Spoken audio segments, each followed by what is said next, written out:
Inkuru y'ubuhinzi n'ubworozi mugezwaho ku bufatanye na Super Fresh ndetse na 9 Image Studios. Natangiye ku mushinga w'inkoko. Inkoko biranga bitewe nuko inkoko zarakonsumaga icyo gihe, kubona ubushobozi bwo kuzigurira ibiryo bikangora. Ariko njya gutangira korora niwe nahise ngwishaho umutima, numva ko arizo ngomba kubanza korora. Ndanazigura, maze kuzigura ngejejemo hagati zirapfa narokuyemo nk'inkoko nk'eshanu nimba ntibagiwe. Ndumva ari inkoko 6 icyo gihe narokuyemo. Mujawamariya Antoinette ni urubyiruko rwo mu karere ka Rusizi. Yatangiye ubworozi bw'inkoko ariko nyuma aza kubuvamo ayoboka ubworozi bw'ingurube. Aratubwira uko yatangiye ubworozi bwe. Zinde 6 ndazigurisha, maze kuzigurisha ndongera nshaka igishoro, ntangira ku ngurube. Icyo gihe ngura akagurube kamwe, nubaka n'ikiraro, maze kucyubaka kakagurube ndakarera, maze kukarera kageze mu mezi 4 ndakagurisha. Maze kukagurisha nongera nubaka ikindi kiraro. Wakagukuye mangahe? Icyo gihe nakaguze 60 nkagurisha 430. Maze kugakuramo 430 ndagenda icya kiraro ndacyubaka, ngura n'irindi bati, ndangije ngura ibibwana noneho 2. Ariko icyo gihe n'ubundi ndongera nura n'udukoko duke cyane, nta nubwo twageraga mu 10 nyine, ariko ntabwo kwari ngombwa ko tutuvuga. Noro dukoko duto cyane. Banza icyo gihe twari 3 nimba atari 4, nabwo ari dutoya cyane. Ndangije nyine kuri bya biryo guri ingurube nkajya mpfa no kugihereza, mvuga ati n'ubu sinzi ko zizanakura nazo. Birarangira za ngurube nazo zimaze gukura, zimaze gushyirika mu mezi 5 nzishyira ku isoko. Maze kuzishyira ku isoko niho nakuye, urebye niho nakuye zino zose. Noneho hari imwe mwabonye ntoya, iyo ntoya niyo nyiguze vuba kuko narayigurishije mpita nguramo za nkoko. Maze kugura za nkoko nabatireka ntangire mbifatikanye ndebe ko byazavamo. Muri ubu bworozi akomeza ashimangira ko yatangiye yumva ko atazagira aho agera, ariko kuri ubu ngubu akaba avuga ati nanjye ndi umwe mu bagira inama urubyiruko narwo rugakura amaboko mu mifuka rugakora. Oya, bimaze kumera neza. Uko byasa kose bimaze kumera neza ku buryo nanjye nshobora gushishikariza abandi ko bagerageza amahirwe bakorora. Hari rwa rubyiruko cyangwa n'abandi bakuze babitinya. Ngiye mbona nta n'ikigoranye kirimo iyo ari ikintu wishyizemo. Iyo wakishyizemo nta kintu kigoranyemo, kuko nimba ari ibyatsi ukavuga ati reka nambare bote nyine ngende njye kuzibishaka. Nimba hari ahandi wabonye ujya guca cya gihumbi ku manywa, reka shake ngende ngikorere ngure ibiryo bize kugira kunganira bya byatsi, nuko nyine. Agaruka ku bijyanye na nkunganire, yatubwiye ko gahunda ya leta ya nkunganire ku bahinzi n'aborozi we itaramugeraho, ariko akaba avuga ko muri kano karere ka Rusizi nabo bareba aborozi baho bakarushaho kugenda babashishikariza gukorana n'ino gahunda, dore ko nawe yumva ko aramutse abashije kunganirwa yagera kuri byinshi ndetse akaba yakwagura ubworozi bwe bitewe nuko nawe afite ubutaka yakoreraho ubwo bworozi.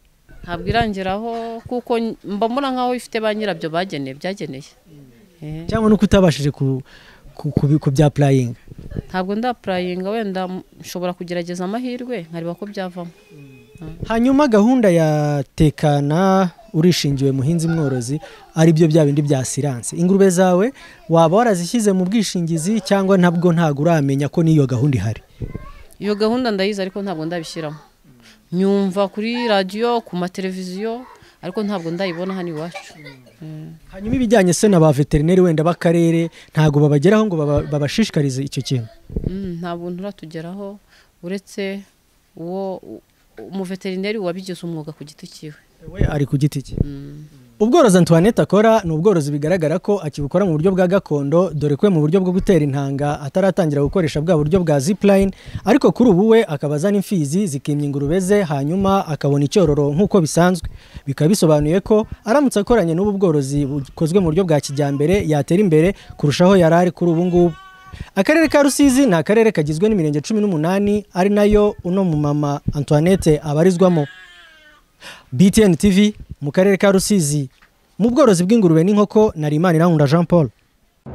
Inkuru y'ubuhinzi n'ubworozi mugezwaho ku bufatanye na Super Fresh ndetse na 9 Image Studios. Neza muraho iri kuri nje nitwa Jean Paul Imanirankunda. Nanjye nitwa Mujawamariya Antoinette. rero nagira ngo noneho uduhe urugendo rw'ubworozi bwawe uko wabutangiye uko wabwinjiyemo. njya gutangira uno mushinga natangiye ku mushinga w'inkoko. Inkoko biranga bitewe nuko inkoko zarakonsumaga icyo gihe, kubona ubushobozi bwo kuzigurira ibiryo bikangora. Ariko njya gutangira korora niwe nahise ngwishaho umutima, numva ko arizo ngomba kubanza korora. Ndanazigura, maze kuzigura ngejejemo hagati zirapfa narokuyemo nk'inkoko nk'eshanu nimba ntibagiwe, ndumva ari inkoko 6 icyo gihe narokuyemo. Ubwo zazindi 6 ndazigurisha, maze kuzigurisha ndongera nshaka igishoro, ntangira ku ngurube. Icyo gihe ngura akagurube kamwe, nubaka n'ikiraro, maze kucyubaka kakagurube ndakarera, maze kukarera kageze mu mezi 4 ndakagurisha. Maze kukagurisha nongera nubaka ikindi kiraro. Wakagukuyemo angahe? Icyo gihe nakaguze 60 nkagurisha 430. Maze kugakuramo 430 ndagenda cya kiraro ndacyubaka, ngura n'irindi bati, ndangije ngura ibibwana noneho 2. Ariko icyo gihe n'ubundi ndongera nura n'udukoko duke cyane, nta nubwo twageraga mu 10 nyine, ariko ntabwo twari ngombwa ko tutuvuga. Noro dukoko duto cyane, duke cyane. Banza icyo gihe twari 3 nimba atari 4, nabwo ari dutoya cyane. Ndangije nyine kuri bya biryo guri ingurube nkajya mpfa no kugihereza, mvuga ati n'ubu sinzi ko zizanakura nazo. Birarangira za ngurube nazo zimaze gukura, zimaze gushyirika mu mezi 5 nzishyira ku isoko. Maze kuzishyira ku isoko niho nakuye, urebye niho nakuye zino zose. Noneho hari imwe mwabonye ntoya, iyo ntoya niyo nyiguze vuba kuko narayigurishije mpita nguramo za nkoko. Maze kugura za nkoko nabatereka ntangire mbifatikanye ndebe ko byazavamo. Hanyuma umworozi w'umunyarwanda kuki utacitse intege? Buriya wari umaze gupfisha inkoko wari waguze kandi ari nazo utangiriyeho, ariko hari abantu bacika intege byoroshye, ariko we warahanyanyaje. No kuvuga ngo zimaze gupfa ntabwo nshobora gucika intege, ubwo reka mpindure njye mu ngurube. Wenda ingurube niho haba hari igisubizo cyanjye. Njya mu ngurube rero nuko ngoko nagiye nza. Ubu rero noneho ubibona uti? Ubu ngubu hoya bimaze kubamera neza, uko byasa kose bimaze kumera neza, ku buryo nanjye nshobora gushishikariza abandi ko bagerageza amahirwe bakorora. Hari rwa rubyiruko cyangwa n'abandi bakuze bagira babitinya. Njye mbona nta n'ikigoranye kirimo iyo ari ikintu wishyizemo. Iyo wakishyizemo nta kintu kigoranyemo, kuko nimba ari ibyatsi ukavuga ati reka nambare bote nyine ngende njye kuzibishaka, nimba hari ahandi wabonye ujya guca cya 1000 ku manywa reka shake ngende ngikorere ngure ibiryo bize kugira kunganira bya byatsi, nuko nyine. Mu karere ka Kayonza aho twabonye hasigaye hari ibisambo birimo kwiba ingurube cyane. Hano muri Rusizi ho byifashe gute? Narukurebye birahari bisaba kutaryama. Ntabwo turyama, turara twicaye nyine turi kumviriza, nuko nguko natwe twibereye. Ngira ngo wenda no ku kiraro mwabibonye uburyo cyubakiye, umuntu acyubaka gutya kugira ngo cya gisambo ni cyiza mu gihe kiri gukuramo ubashe kuba wakumva. Yo agatotsi kagurwaye gatoya. Watangire rero ku ngurube imwe, izo nkoko zo ndazirengagije. Kuri ubu ngubu ugeze ku ngurube zingahe? 6.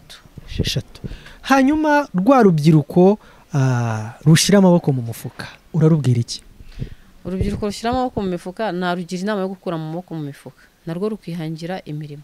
Kuri ubu ngubu nta kazi kakibaho pe, n'abagakora ubona atari mbega niba abantu njya ndeba cyane nk'abantu bakora nko mu nzego zibanze cyangwa no mu barimu. Yego narwo ndi kwabireka kuko nabo baretse gukora ka kazi, sinzi ukuntu wenda igihugu cyawe kimeze, wenda sinzi, ariko nagira inama abo urubyiruko abe babandi abe nabo bakozi ba leta, njye nabashishikariza korora, kuko korora pe bifite umusaruro, bitanga ifumbire. Ya fumbire ushobora kuba udafite na wa murima, ariko ya fumbire ukayigurisha ukabasha kubona icyo ugaburira abana cyangwa na bya biryo by'amatungo. Tugarutse ku nkoko, inkoko zawe noneho uzitanga zigeze igihe kingana iki? Zitanga zifite amezi 2. Inkoko woroye ni iz'inyama ni iz'amagi? Ni iz'inyama. Hanyuma noneho uburyo ingurube zirya zawe hano uko ingurube z'i Kigali zirya ntabwo ari izo mu cyaro kuko i Kigali nta byatsi tugira we uburyo bwo kugabura gute ukuvuga ngo iyo ari ibyatsi hano n'ibyatsi murabigabura hari ukuntu ingurube yonyine ubwayo ushobora iyo ari ingurube nziza usanga aho iryama ukahamenya n'aho irira ugakunda kumenya nka biriya byatsi noneho iyo ugiye kwigaburira ibyatsi unaga hahandi ubona ikunda kuba irira bya byatsi ntabwo inaga hahandi ikunda kuryama no mu rwego rwa bya biryo twaguze ubivanga n'amazi ukabishyiramo nyine uba warateguye ahandi handi igomba kuzagirira navuga ko ari namba nayifata nka manjwari sinzi hari noneho nge urabona ko nayifashe nyubakiraho ku kiraro kujya bitazajya bintesha umutwe ariko ubundi hari abandi bakuramo cya kindi bakacyoza nyine iyo bibaye ngombwa wajya kwigabura ukagitereramo ugashyiramo bya biryo wabikoze mu buryo bwa gisirimu. Hanyuma RAB by'umwihariko ni ikigo cya leta ariko gishinzwe ubuhinzi n'ubworozi. Ni nk'iki wumva mu bworozi bwawe wasaba leta?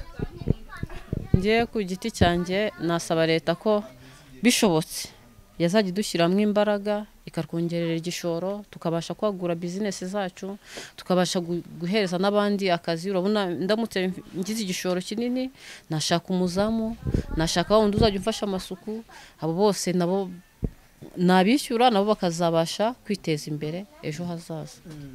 Noneho tugarutse ku buryo bw'intanga hano turi mu cyaro turi muri zone y'icyaro tuzi uburyo bwa drone tuzi uburyo bwo gutwara intanga hano uburyo mubona uburyo hano bimisha ingurube ari ubuhe tuhereye nawe kuko bigenza? Ngiye ku giti cyanjye njya gushaka igisekurume iyo ngubu ngiyi irashaka ifite amezi nagiye gushaka isekurume ndayizana irayibangurira ariko hari n'ubundi buryo ntabwo babihenze ntabwo bihenze hari n'ubundi buryo ushobora kugenda ukagura intanga bakaza bakayitera ariko ngiye ntabwo ari bwo buryo nakoresheje. Hanyuma gahunda ya nkunganire se leta ishyira mu bijyanye n'ubworozi suyize ndayizi yaba yarakugezeho se? Ntabwo irangiraho kuko mbona nkaho ifite ba nyirabyo byageneye cyangwa nuko utabashije ku bya playing? Ntabwo ndapurayinga wenda nshobora kugerageza amahirwe nkareba ko byavamo. Hanyuma gahunda ya tekana urishingiwe muhinzi mworozi ari byo bya bindi bya assurance ingurube zawe waba warazishyize mu bwishingizi cyangwa ntabwo uramenya ko niyo gahunda ihari? Iyo gahunda ndayizi ariko ntabwo ndabishyiramo nyumva kuri radio ku mateleviziyo ariko ntabwo ndayibona hano iwacu. Hanyuma ibijyanye se na ba veterineri wenda b'akarere ntabwo babageraho ngo babashishikarize icyo kintu? Ntabwo nturatugeraho uretse uwo umuveterineri wabigize umwuga ku giti cyiwe we ari ku giti cye. Hanyuma ukumva nka nkunganire iramutse kugezeho kuko wenda hari igihe baguha 50% nawe ukishakira ibindi urumva wakwagura ubworozi bwawe wagerageza noneho usabe leta mu gihe nawe nkunganire waba wagize ugakora umushinga wawe ukawugaragaza gerageza ubivuge mu buryo bwawe. Ni ukuvuga ngo ngize ayo mahirwe ntabwo napfusha ubusa. Urabona ko mfite ahantu hanini ho kubaka imbere n'inyuma hose mwahageze mwahabonye ubwo nanjye nakwagura nkabasha kuzajya ngenda nyine nishyura gake kuri cya kimwe cya kabiri babashije kumpereza kandi nkabasha no kwishyura wa muzamu nkabasha no kwishyura na wa wundi wankoreye amasuku twafatikanyije mu gukora amasuku ibintu nk'ibyo ngibyo. Reka ngushimire. Murakoze cyane.